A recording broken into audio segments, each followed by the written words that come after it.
Hey guys, so this is Trinity Jedi, and we're continuing our series of neighborhoods in New York. And today we're going to be exploring Lower Manhattan, more particularly the financial district. And we'll talk about the history, talk about its origins, and talk about its importance in New York City.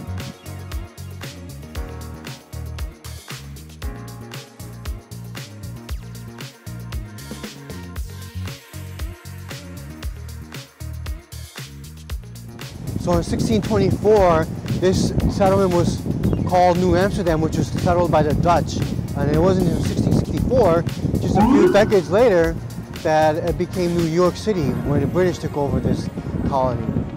Now this district is also the home of many offices and headquarters of the city's financial institutions, and some of the ones in the largest in the world. It also houses the New York Stock Exchange and the Federal Reserve Bank of New York as well, which is the biggest in the Federal Reserve System. So that's why this is called a financial district, because of the many impact that it has regarding your own money. And this is also one of the more preserved districts of all New York City in terms of its architectural style from the mid-19th century and from the beginning. So you can see back there some of the older architecture and some of the old style of the buildings. But it's also mixed in with some of the newer buildings back there with the new World Trade Center reconstructions there and some of these here. So I like the architecture and the vibe here. Back in the early 19th century, no one would say that everyone was going to go be living in New York City above 14th Street. They said, oh, this is the biggest of the New York that we need. But lo and behold, it got bigger than that. So now I'm walking on the biggest and the longest street here in New York City, Broadway. And it has its roots and its beginnings here in the financial district. We're going to make our way towards down the heart of the financial district, mainly where the New York Stock Exchange and Wall Street is, and another name synonymous to the financial district is Wall Street. So over here we have one of the most iconic buildings of Lower Manhattan financial district. And this is the Trinity Church. This one was completed in 1846 because it's the third constructed building. The first one was burnt down in the Great Fire of 1776 of New York, and the one after that was just demolished because it didn't stand many winters. It wasn't built very well. Now the Trinity Church is a symbol of the Episcopal Anglican Church. It's one of the high churches here in New York, and you see the Gothic styling of the Trinity Church. Very beautiful. This was also the tallest building in the world until 1869, where the St. Michael's Church in Chicago surpassed it. But when it was tall, it was also a beacon for many of the ships coming in to New York Harbor. The financial district is also housing many skyscrapers. Some of them are the biggest in the world. And the reason for this is because the bedrock here that's in the Lower Manhattan is very strong, so you don't need to go very deep into the foundations, very deep on the ground. So now we're walking on Wall Street. And Wall Street is mostly, if not all of it, to be more just pedestrian traffic. This was closed after 9/11 so that there wouldn't be any perception of attacks and cars to come here and just alleviate the traffic around here. This is one of the oldest districts in all of New York City. It's also the most iconic and the most historic because it houses a lot of the financial district banks, and also the New York Stock Exchange, where a lot of the trading of goods and services and monies happen here. You see, this is part of the building of the New York Stock Exchange.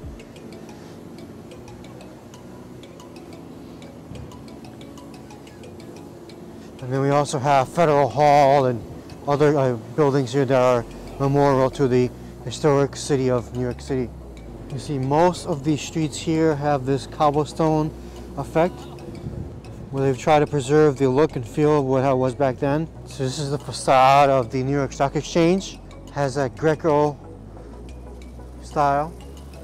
Now, whenever a company wants to IPO and become on the stock market here, the New York Stock Exchange, they would have a huge banner showing their stock market symbol and just a logo. And so occasionally you'll just see these big banners here, and then there's also a big celebration and party that happens right outside these streets here. But it's really iconic to see, and the New York Stock Exchange has been here for a very long time. It almost moved across to New Jersey, but the city struck a deal with them back in the mid-1960s to stay here in New York City. Most of this area is offices, but has been converted in the last few years mostly to residential. Back in 1995, there was a commission to have a lot of these office buildings change into residential buildings, and then late 2000s, 2010s, and 2015s, there's more of these. So a lot of these buildings here you see are residential apartments, condos that are converted from office buildings. And a lot of the office buildings went up north towards Midtown. We have a lot more of the corporate offices and more of the corporate presence there. But Wall Street is still iconic. Here, Broad Street is still iconic, being central to the financial district. So I'm gonna walk down a little bit on Wall Street going east. Normally here during the day, there will be a lot more people just trying to walk through Wall Street just to explore history and just to see it.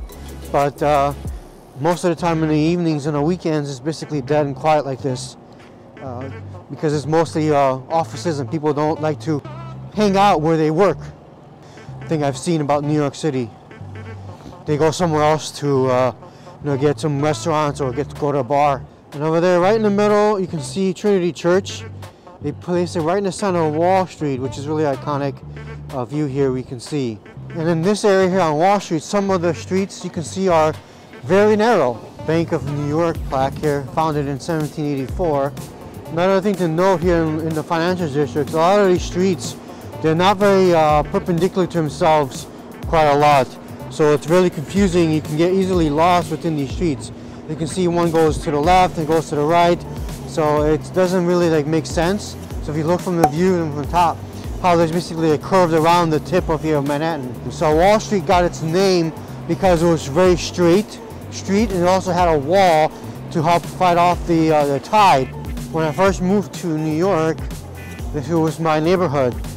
I actually lived and worked on Wall Street, and I was able to just explore this area very well. So I know this area pretty much like the back of my hand after living here about 14 months.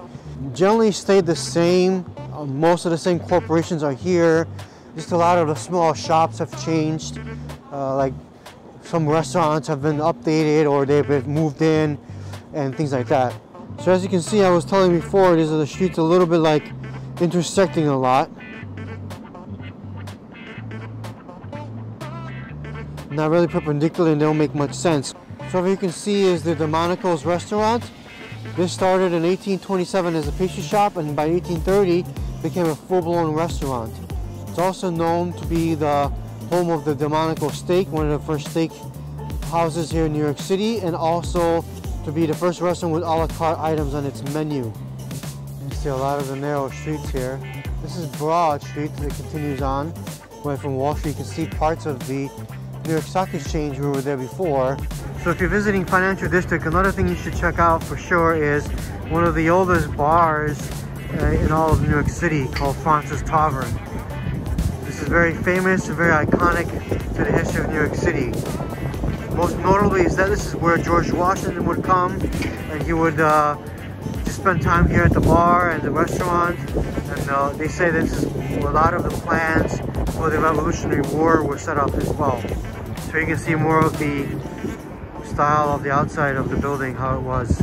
So you can see some of the architecture that's here in Fidei. You have these old buildings, you have the new buildings, you have a lot of tall buildings, skinny, different size and shaped.